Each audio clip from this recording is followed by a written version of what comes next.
And coming.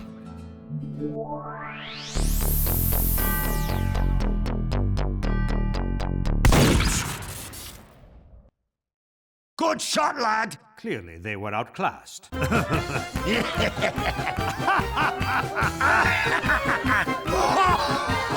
Demoman! Oh, Demoman!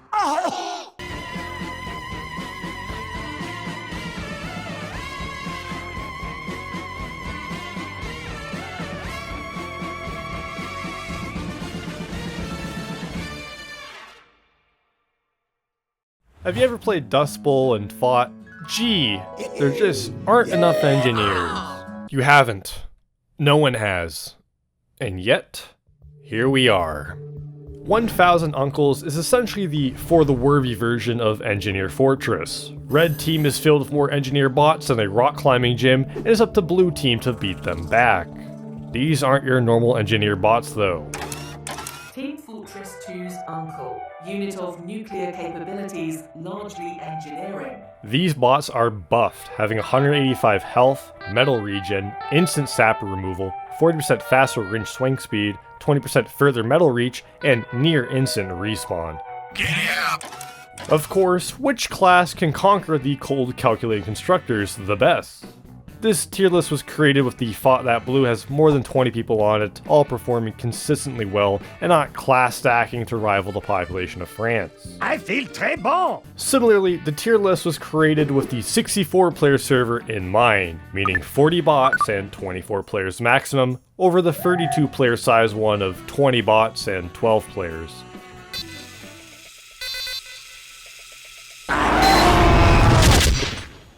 That wasn't even close. Charging, we call it crashing. Come on, this clearly can't work. Demoknight being a melee-only class that excels in quick hit-and-run tactics doesn't really work well when fighting a horde full of hurt. Sentries instantly lock onto you the moment you move, shredding you to smithereens, and even if they didn't exist, the shotgun shrapnel from 70 engineers would still slaughter you. Demoknight doesn't even have any standout weapons that have some niche to them, which hurts even more really. The booties are the best bet simply due to their increased health, meaning if you accidentally step out of safety into a sentry, you might survive. Of course, they're better on base demo rather than Demoknight, but semantics. Shields require you to get rid of stickies, which are the premier nest destroyers and are essentially the messiah of this game mode and are required to beat it. Still though, use the charge and targe, I guess, as it does offer the highest resistances. As for the melee weapons, alright, let's drop the act here, okay? You and me, you aren't getting into melee range. I'll humor you, though. The Zatoichi's health on kill could extend your life by a couple of seconds. Badass way to go out, at least. Even against just engineer bots, though, with no sentries present, it just delays both them and your death rather than do anything meaningful. And then, there's the caber. Witness me, brothers, witness me. Fuck. The cart blocked me. The cart blocked me. Doesn't count. Redo it. I got him! They're already sapped. It's not that big of a deal. They were sapped. Give me overheal, Doc. Give me overheal. I'm ready. It didn't work.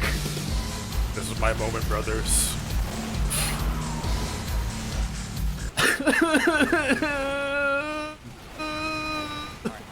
Fucking leg. And that's it. Everything else either has too steep of a cost, such as the Islander or Pain Train, or too little payoff if you ever could get it going, such as a Skull Cutter or Persian Persuader. It's best not to shine a light on weapons from the actual Dark Ages. I feel like every bone in me body is broke. Your clock just got cleaned, Rummy. Let's waste them.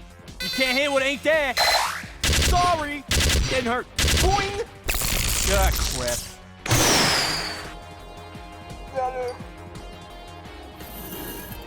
You sip soda and stall so someone else sabotages the sentries. That's your sole, singular purpose. While Demoknight does nothing but die, Scout just sorta sucks, straight up. He can do some support stuff, but is so heavily outclassed by other classes that it defeats the entire purpose of picking Scout in the first place. He does have some strict solo benefits though with his double capture speed. While the rest of the team can push forward and focus on driving the bots back, Scout can simply sit on the cart or point and quickly cap it, saving up some resources on the backline. When facing border security though, Scout can smuggle the cart a lot faster and easier than any other class can, giving it some good distance or even securing it outright. On certain maps with blind angles too, Bonk can be used to smuggle Scout behind the enemy sentry firing line and capture the point without too much help or hassle either. Quickly, brother, quickly! Holy shit, you guys are already on last. We got it. Kill him! Kill him! Yes, brother, yes! For weapons though, Scout solely has the short stop for stopping power. All the other scatterguns just suck and have too short of a range to be of any actual use. Now, that doesn't mean that the short stop is suddenly a superstar, it just means you can actually use it. On the odd occasion, anyways. If an engineer is out and alone, you're likely to kill him. Similarly, if you see a level 1 sentry, a quick clip dump can clear it. Scout secondaries though are where he really starts to shine. Okay, that's too fucking bright for what he actually can do, turn it down a bit. Mad Milk can be thrown into a group of engineers to increase the survivability of everyone on the team a little bit. Better off just going medic though, or using the conscious soldier, but hey. Scout's most standout item is Bonk, which can be used to have all the sentries focus fire on you, tanking and taking damage while your teammates clean up around you.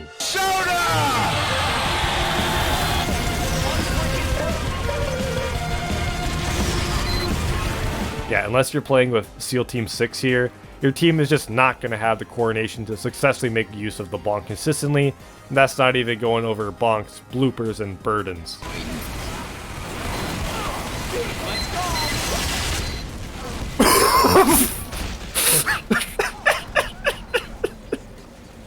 It didn't work!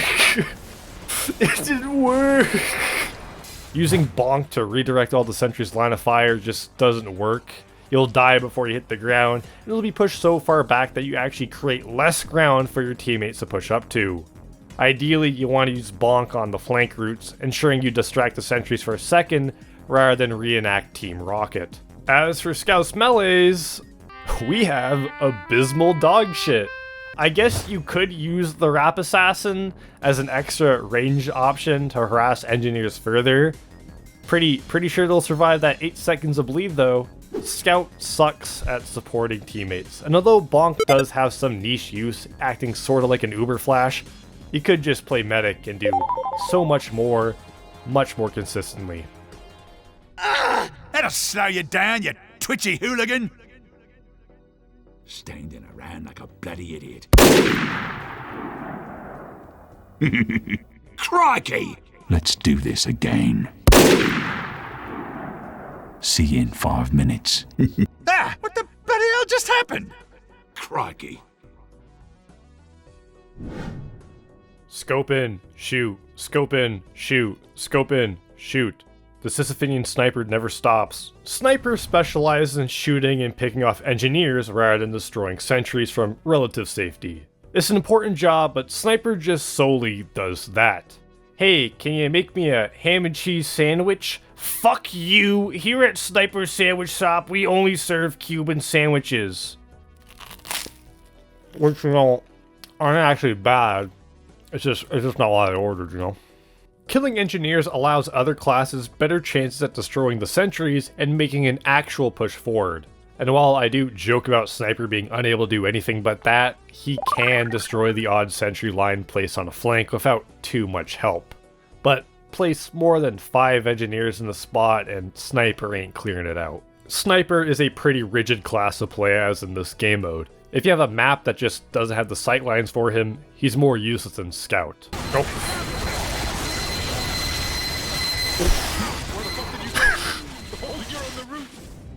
But even on maps that are much more open, like Upward for example, he still sorta sucks at sniping. All of TF2's engineer bots just love to fucking cheat at the game.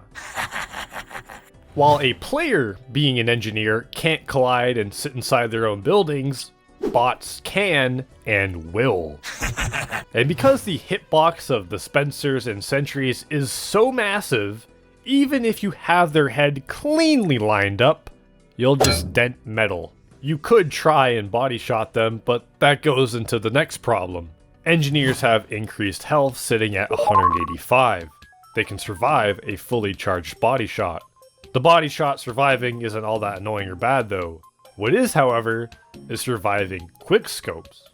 A base headshot does 150 damage, meaning as a sniper, you'll drastically be forced to lower your damage output as you wait for your shot to charge up slightly to ensure you get the kill. Only for it to hit the sentry. As a result, it shouldn't be a shock that the weapons that make the most of charge time are the meta here. Demoknight, despite its damage increase on full charge, is still fairly weak in this game mode as engineers can also survive the 173 damage it would deal in a body shot. But a full charge shot will collat and clear out the entire engineer economy. And sure, if they're all milling out and about lined up in their Sunday best for you can kill a bunch of them in one shot. Just keep in mind that buildings actually stop collateral shots from occurring, and since the hitbox is as big as your mum, you're not going to be seeing many collats. The Hitman's Heatmaker can very quickly clear out a wave of engineers thanks to focus. One headshot is all you really need to start popping heads. Personally though, I do feel as it falls a bit short on the grander scale of the game. If you quickly headshot 7 engineers, there's just going to be 7 more that replace them, and their sentries stay right where they are. It's too reliant on other people who are generally more focused on much more pivotal pushes rather than the backline or the odd pick. Which leaves the best in the business, the bizarre bargain. Not only does it dramatically increase your kill time with each headshot thanks to the charge increase, but it also can be useful in clearing up the sentry of the engineer you just sniped relatively quickly too. For secondaries though, there's only one real option, and that's the Cozy Camper. I mean, I guess you could use Girardi much like Mad Milk. Come here! A few moments later. The Cozy Camper's passive health regen helps when you get a little too impatient and push forward a bit too far, in addition to healing all the chip damage the engineers will be throwing at you. Bots are programmed to prioritize snipers more than any other class when they're a certain distance away, resulting in a lot of small shots attempting to flinch you and fuck up your aim. Nothing is more annoying than almost wiping out a section of sentries just for the shot to be sent to space.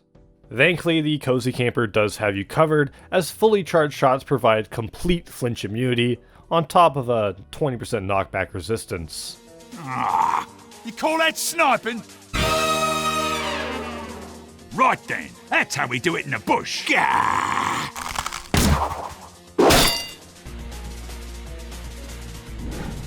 Arrows are actually alright, but alright doesn't accomplish anything here. The Huntsman does have a couple of bonuses that makes it slightly better than the standard sniper. For starters, you aren't limited by map choice. Close quarter sections where lines of engineers may rush you can be held fairly well with a bow and arrow. Similarly, you won't be as tunnel vision in them in case some ninjaneering also happens. The Huntsman's damage output is also slightly better than the standard sniper rifle. It only takes a second to fully pull back a 120 damage arrow to the 5-second charge time of the stock sniper rifle's 150, making its body shot damage and sentry damage somewhat viable. Aiming is also largely optional. With the sniper rifle, you gotta watch out for the engineer's head hitbox sticking out a little bit or else you hit a sentry. With the Huntsman though,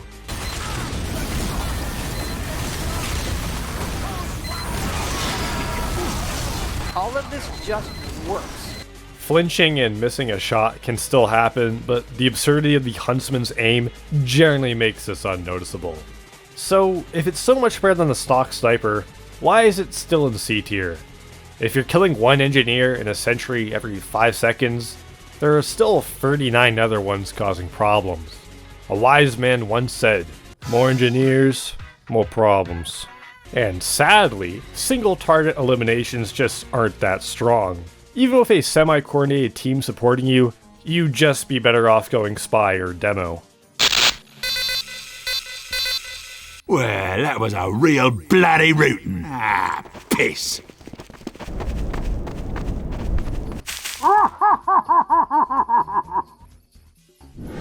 Shockingly, spamming the scorch shot seems to solve the situation. Somewhat. Pyro is the complete opposite sniper in every way except for terms of actual viability. As you can see, they're both in C. Thanks for coming out, everyone. Great show tonight. You've been a lovely crowd. Pyro's flamethrowers can dispatch sentries fairly quickly if you can actually reach them before they turn you into Swiss cheese. Their damage output might be good, but their range isn't. The most you might make out of your flamethrower is simply holding off a flank route the bots like to go through a lot easier than any other class, safer, engineer, or maybe heavy. Seems like a stupid simple job, but it is an important one since you really don't want the bots to take any ground back, and it gives the front line some relief. The Dragon's Fury somewhat alleviates the range issue, and depending on the angle, you can hit a sentry without being hit yourself. The problem is, unless you're hitting the engineer behind the sentry, he will repair it faster than you can damage it, speaking from personal experience. The flog is not only funny, but works pretty well when paired with a pocket medic. The knockback from the sentries will typically send you back if you aren't careful with it though. If you're able to get in front of red spawn though, it can absolutely shred through the engineers and send them straight back to spawn, only to get scorched again and again and again, damning them to hell. While smelling burnt bacon seems good, it's really dependent on the map, and Pyro can still very easily be shut down by a shotgun or a sentry during this. All other flamethrowers can also air blast the sentry's rocket back, which doesn't really do a whole lot, but Pyro's greatest strength, though, is everyone else's greatest headache, the scorch shot. Don't even select any other secondary, just shut your brain off and spam silently for maximum results. The scorch shot will explode, ignite 3 to 5 engineers who will either run off allowing you to spam out the sentry till its destruction, or they'll settle down and try to weather the spam storm, only to die from mini crits. This alone is stronger than anything sniper or scout can do, and yet it's still weaker than soldier or spy. Amazing. Out of professional curiosity, I did unironically try using the gas passer. Huge gas passer play! Whoa! Look how I'm walking there. Whoa! Keep it up. Wait another 4 fucking minutes to do that again. Don't use the gas passer.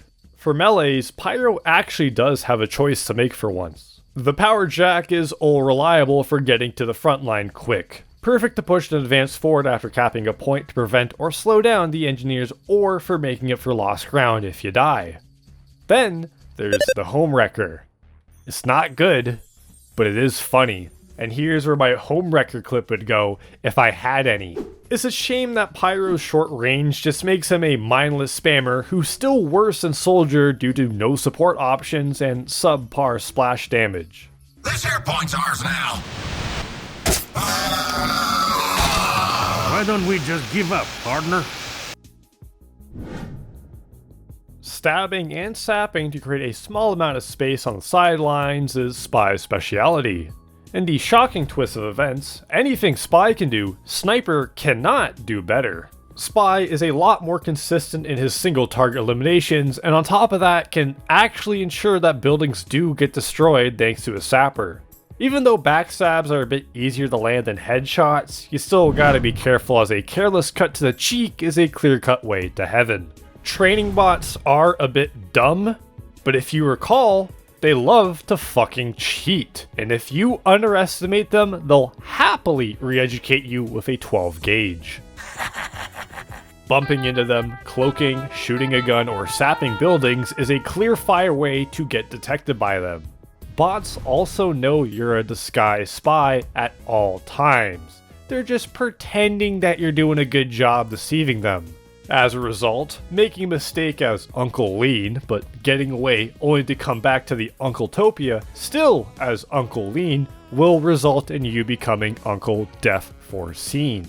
As a result, the only knife you can use is the Your Eternal Reward. The instant disguise on Backstab doesn't just mean the sentries won't instantly send your French ass back to the catacombs, but it also makes all the bots forget who you were disguised as previously.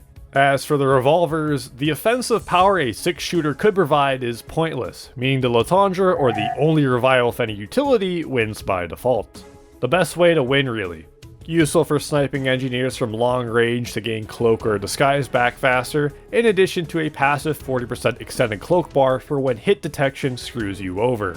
For invis watches, you're best off using the Dead Ringer. Bots really won't shoot you unless you bump into them, meaning there's legitimately zero reason to ever cloak outside of getting away from a truck stop of Texans. So would you rather have a speed boost and a 75% damage resistance, or just 20%? For the sapper, just use the stock one. Red tape recorder... Oh yeah. Oh yeah. Oh yeah. Oh yeah. Oh yeah. Oh yeah. Oh yeah. Fucking bots remove sappers in a single hit and respawn nearly instantly. So why would you pick something that takes longer to destroy sentries? Spy is one of the best classes in the game for clearing out corners, flanks, or the backline. Ignoring sentries a solid 70% of the time gives him an edge to create openings and make ground for other teammates to push towards the objective to. He can't control or contest the main courtyard, but he's strong enough to give other classes the opportunity to create chaos instead.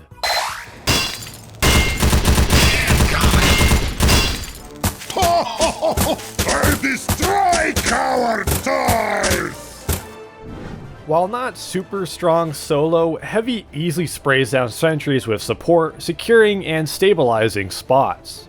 Heavy is your frontline fighter, the main man, without too much of a battle plan to be honest. His high health pool and fast firing rate is ideal for finishing off weakened engineers, softening up or stopping them completely before they set up a sentry. Heavy does struggle in dealing with full-blown infestations, as his minigun just doesn't have the damage to outpace the healing. What he can do though, is act as a wall to take focus fire for, allowing another explosive class like Demo or Soldier to get rid of the sentries instead. Heavy is a bit like raising a child. Actually, you know what, this analogy is like my last marriage, it's not working. Heavy is like growing a plant. He needs the proper resources present to succeed and bloom. Ammo is among the biggest concern, requiring a dispenser nearby to keep him stocked up so you can continue to shoot down sentries. Health is another. A dispenser can work fine, but if you want to make the most of Heavy, you'll need to push directly into the line of fire, and you're definitely going to need a medic to stay out there for longer than 5 seconds. Finally, there's mobility. This is the toughest thing to manage, as it isn't just about getting to the front line and engaging with the enemy engineers, it's also about disengaging with them. As a Heavy, you gotta know when to hold them, when to fold them, when to walk away, and when to run. Especially run when the other two lifelines fall apart to not overextend and accidentally allow the enemy to take more ground than you would have gained. Staying still and laying down suppressive fire is also extremely strong and allows other power classes like Soldier or Demo to come clear up the chunks of engineers or sentries. Similar to what Pyro does, but better. If you can sneak or shoot into their spawn, you'll be as good as gold to capture the point. As long as you have a medic or conch to heal you and a dispenser to feed you. Still, if you can set Heavy up, he can knock him down. For weapons, the Brass Beast is the usual go-to thanks to its increased damage and damage resistance, making Heavy even heavier. The slower movement speed and rev time though means you gotta be 3 times more careful about mobility than normal though. The Tomislav can be useful on certain maps where you'll be sitting at a mid to long range for a good chunk of it. Most control point maps come to mind. Great at suppressing, not so good at pushing. For secondaries we have the Cuban sandwiches again. It's fucking cold now. The sandwich and second banana are extremely useful in getting Heavy back into the line of fire without waiting 90 years at a fucking dispenser. Jesus H. Christ in a can, I got places to be, hurry up. It's also a great tool to save someone else who may have overextended with you as well, namely your poor medic who wanted to turn around 10 seconds ago. The Delocus bar, or the fish cake if you're some kind of fish freak like the Deep, can also slightly extend your time in the sentry spotlight if there are no medics on your team, which isn't likely to happen, but can, so I have to throw it in here. Holy shit, a class whose melee choice actually has some impact on the game that isn't just for memes. The Gru is your standard consistent go-to choice if you need to quickly reach the front line or a better spot without being in the direct line of fire. It's decent, but not too flashy. Unlike the Fists of Steel, which are the coolest things ever. Whip those bad boys out and relish in your tank supremacy. Watch as the bullets bounce off of you. Laugh in the face of danger. Seriously though, if you do need just a butterfly's kiss to capture a point, highly recommend switching to the Fists of Steel and just diving in there. I did what I could! Yeah, should have saved a bullet for some of you blokes. I will not stand for losing! Soldiers' solid support and strong splash damage tend to send sentries to the scrapyard. Soldier stands out primarily as a hybrid support and offensive unit. He isn't as strong as the dedicated offensive class, but he can still certainly pull his weight on the offensive front.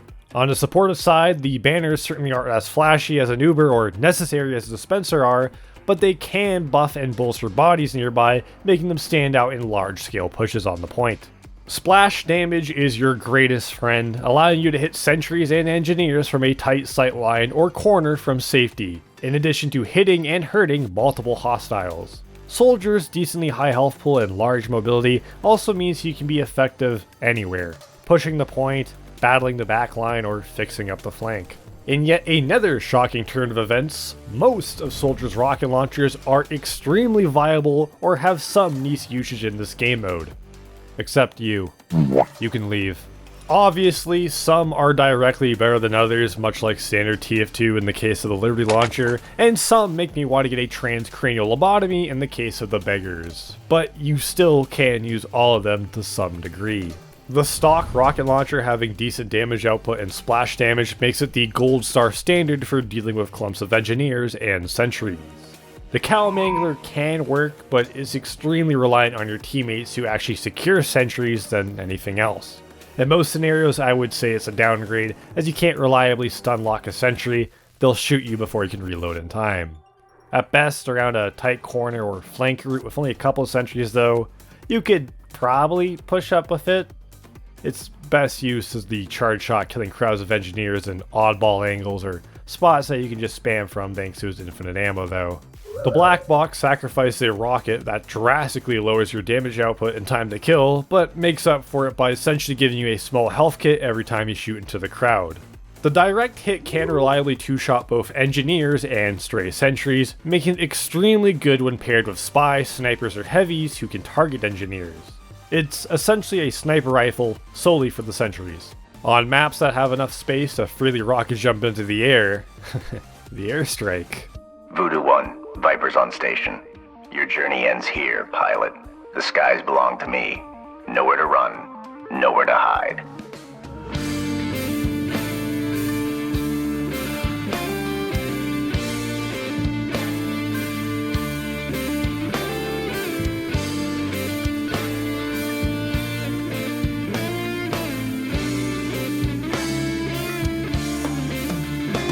Hey, pause the music real quick, gotta reload.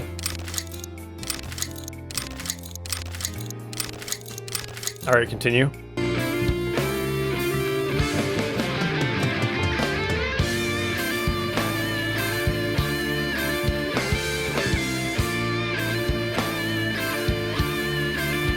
Soldier's secondaries are where he starts to shine though. The banners are essential in supporting your team and pushing through extremely hard chokes. The buff banner boosts the offensive potential of everybody nearby, and while it doesn't directly help in damaging sentries since they're immune to crit hits, it does make killing the engineers a lot easier, especially for explosive classes such as Demo or Soldier, allowing them to build their own banner faster, which allows you to build your banner faster as well.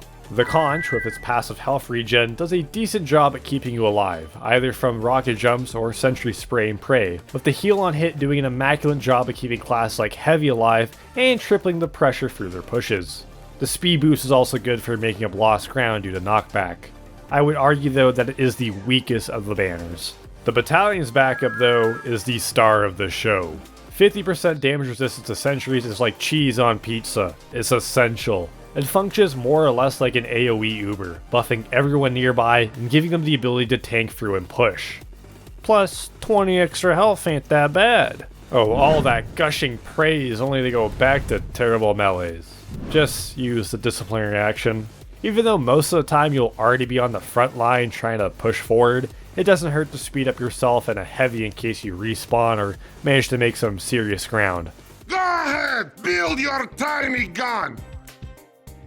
Alrighty then.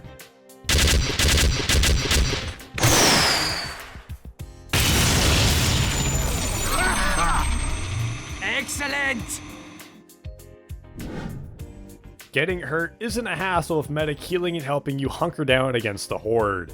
It's important for your pushes to have a quote-unquote front man. That guy who's going to draw all the sentry fire on him to allow everyone else to reposition and get a better angle and destroy sentries and push forward too. And behind every front man, there's got to be a medic. Overheal, crits, uber, or even knockback immunity in some cases is just way too strong to pass up on and can very easily make or break a push.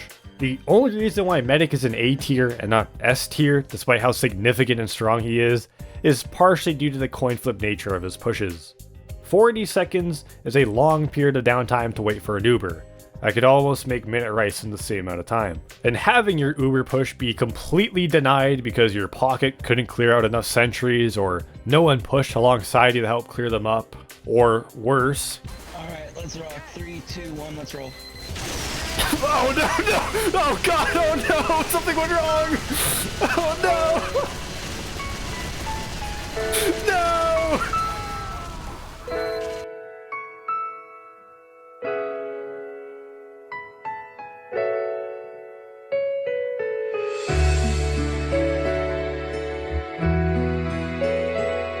60% of the time though, it works every time, giving you and your team massive ground to move up to. Medic also rapidly heals people on the front line, allowing them to keep up significant pressure without having to retreat or backpedal to a dispenser, giving the engineers time to build or upgrade sentries. The stock medigun is the same old stock medigun. Shouldn't really need to explain why it's so strong, just be mindful of the knockback as mentioned before. The crit screen can work wonders on certain maps that are more open and don't require Uber to get through. One teeny tiny little gas leak and blammo! Goodbye neighborhood block. It also works wonders in holding back the horde of engineers you've likely just killed from setting back up. Great if you're pushing with several people to finish off the sentries while your pocket focuses on the engineers. The quick fix is a bit of a niche choice, but can work mainly on the flanks where there's less sentries focus firing on you. The benefit is knockback immunity, ensuring you and your pocket can actually push through. The downside is, you aren't invincible. But if you combine that with someone who is invincible, you have an extremely efficient, albeit short time frame to make some serious ground. The quick fix also works extremely well in keeping up the pressure on the front line by rapidly healing people rather than focusing on one person leading the charge. Listen, I know that you know that we all know that the Crusader's crossbow is good and an obvious pick, okay? Long range healing to anyone who might be caught out, we get it, alright? Undeniably though, the strongest melee weapon in the game has got to be the Amputator. Healing everyone through AoE when they're all clumped together on the front lines keeps everyone alive. And it even builds up a bit of Uber. It also slightly increases your own survivability too if you take a stray shot here and there. The Uber Saw though may have been dethroned, but it still has a solid niche as the oddball uncle walking around as a free 25% charge that can greatly speed up your pushes, potentially allowing you to chain multiple Ubers back to back relatively quickly before an engineer infestation pops back up. Not good! Cowboy!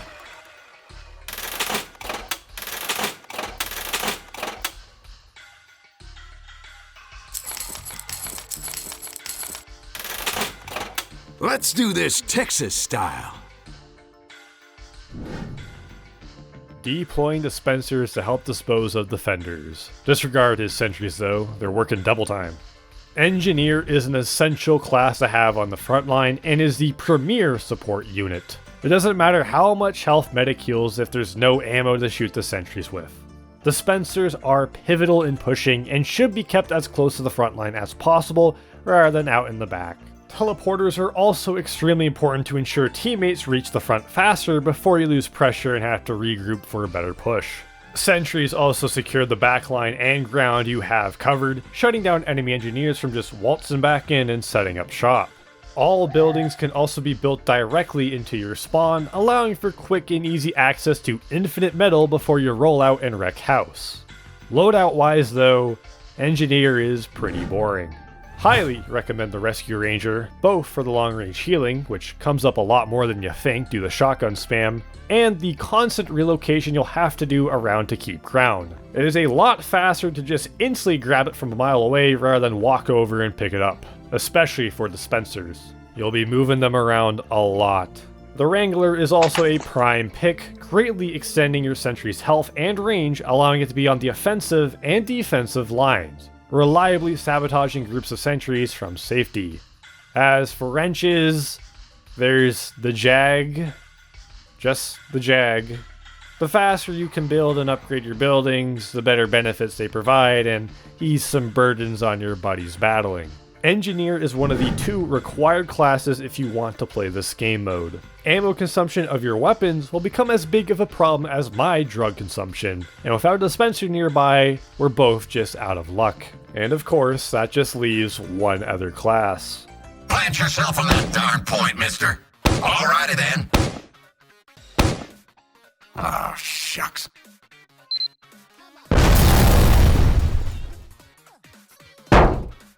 Thus begins my 1,000-year reign of blood!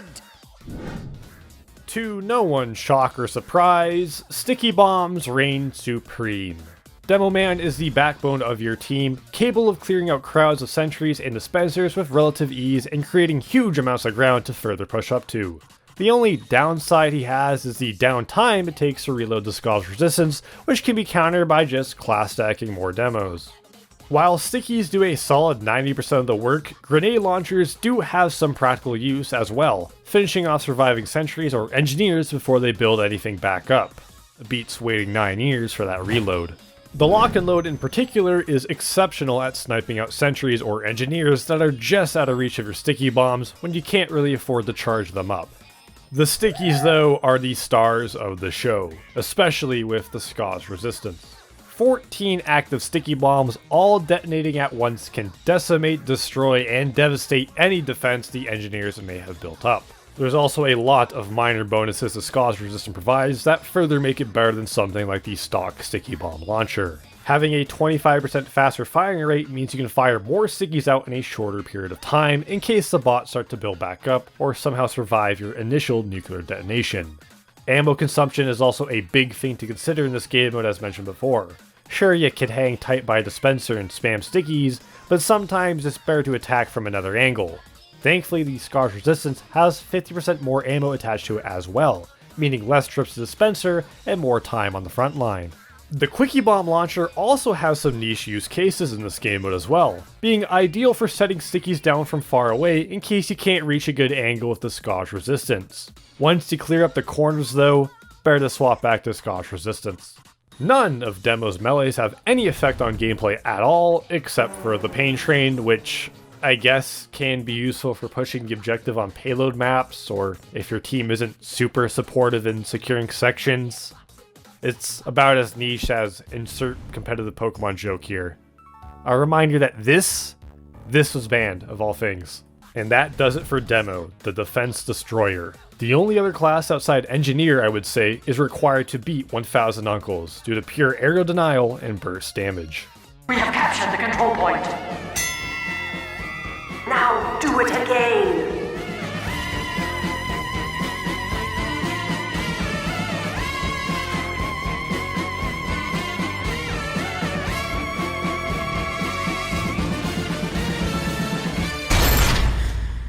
overall, Engineer Fortress or 1000 Uncles is a break from the norm. If you're ever looking for an extreme challenge to pass the time with, I certainly would not recommend the game mode. If you want a slow and painful pastime, why not watch paint dry, or eat dry cereal, or watch wet cereal dry so then you can eat it, huh? Fuck me. On second thought, I cannot recommend 1000 Uncles or Engineer Fortress enough for those looking for a fun twist on the MVM experience to pass the time with. I left a couple server IPs in the description down below, but seeing as it is Uncletopia, one of the most popular server providers out there, finding a game shouldn't be all that difficult. If you want more background information or knowledge on 1000 Uncles as a whole and how it came to be, I've also linked Dane's original video about the game mode down there too.